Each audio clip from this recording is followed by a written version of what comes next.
الصوم لله يجزي كيف شاء به نحمده ونصلي على رسوله الكريم اما بعد بسم اللہ الرحمن الرحیم۔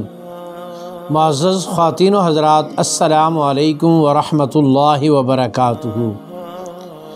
اگر روزے کی حالت میں ایک آدمی کے پیٹ کا اور دماغ کا آپریشن ہے اور اس آپریشن کے دوران اس کے دماغ سے کسی چیز کو نکالا گیا ہے، کسی چیز کو داخل نہیں کیا گیا، تو لہٰذا روزے کی حالت میں پیٹ اور دماغ کے آپریشن سے اگر کسی چیز کو نکالا گیا ہے اور کوئی نئی چیز اس میں داخل نہیں کی تو اس سے بھی روزے دار کا روزہ نہیں ٹوٹے گا۔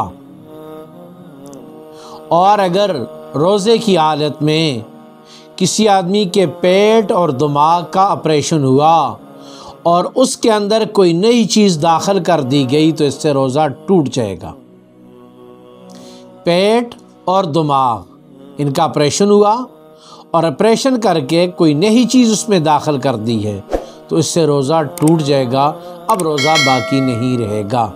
اللہ تعالی ہمیں ان مسائل کو سمجھ کر عمل کرنے کی توفیق نصیب فرمائے۔ السلام علیکم ورحمۃ اللہ وبرکاتہ۔